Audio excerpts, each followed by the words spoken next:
you're mentioning books in psychology. Is there any go-tos that you'd recommend, like influence from Dr. Robert Cialdini or anything like that? Yeah, it's actually it's funny you should mention that because I like handed that book out like candy lately. I have like 5 copies because I'm always gifting it. So yeah.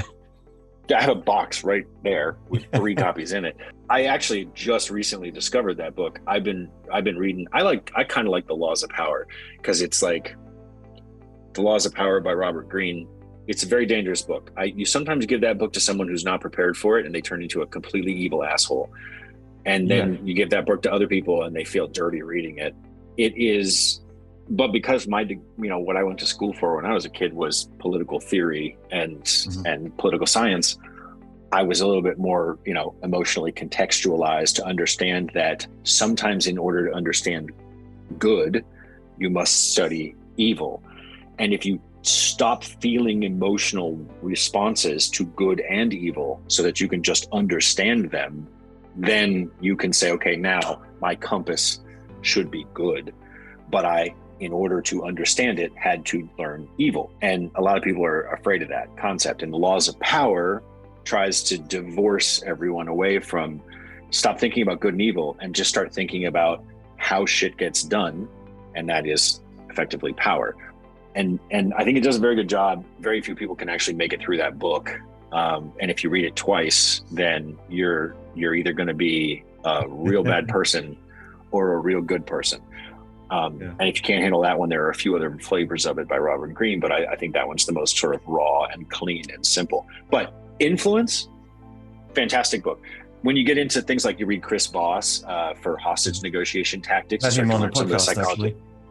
Oh yeah, fantastic. I mean, like I often have to use my late night FM DJ voice on people to get them to make the right decision. Although I'm not a huge fan of Malcolm Gladwell, I think Malcolm Gladwell should stop writing sooner. He does this really big volume of stuff, and really you should have condensed that down to about 1 or 2 chapters, and that was all anybody really needed, and the rest of it tended to be fluff. But he has really great anecdotes and premises that just I think have too much wrapped around them. All of those I like the research and the psychology of perception. I think that's really important stuff. And communication, because ultimately at the end of the day, as a visual effects supervisor and as a virtual production supervisor, I'm not smart.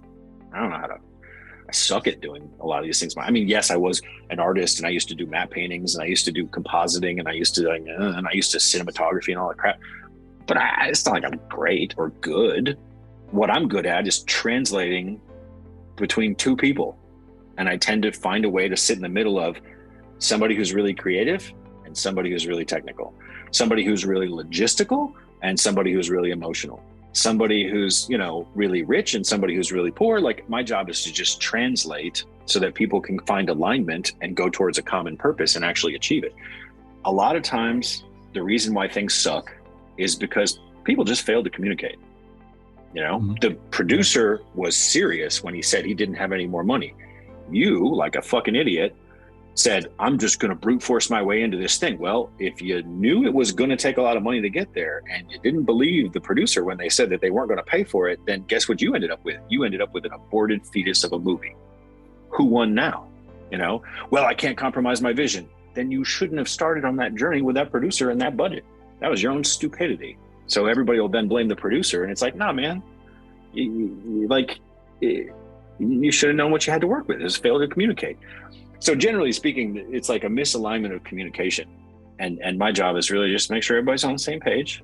Everybody understands what problem we're trying to solve and everybody is aligned. And then, damn, we can go far, fast and do amazing things. But communication and persuasion and clarity of communication is hands down, I think, one of the most important things for anybody getting anywhere into any industry. Whether you're communicating what your ideas are or whether you're listening to what other people are saying, that right there, just listening, it's critical. It's funny you say all that. It's funny, actually, to correct myself, I had Brandon Voss on, which is Chris's son, but they co-wrote. No, yeah, Brandon does the training with his dad. That's right, at Black the company that Swan they have Group. too.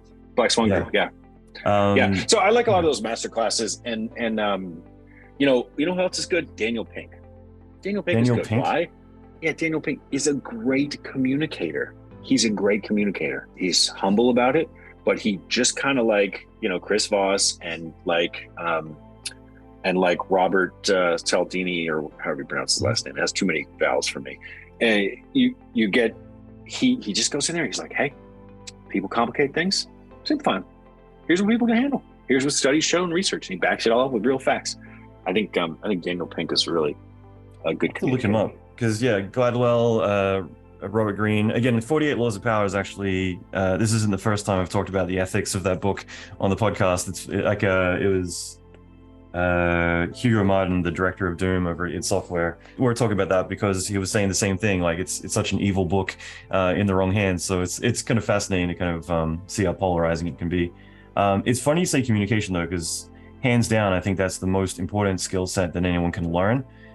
Whether you naturally adopt it or whether you intentionally lean into it. But it's such an underrated thing because it's everything. It is the difference between being able to read a producer and ask the right questions to understand, okay, do you actually have more money or don't you? And I think Chris Voss actually talks a bit about that, or I've heard other conversations where it's kind of, if you are negotiating money, when they start negotiating other things, that's when it truly shows that they have no more money in the bank, but they do want to move forward. Visual effects, what problem are we solving when we're like, oh, well, they went and shot all these plates, which were total fucking garbage, and now we have to replace all this shit with visual effects? Bad communication.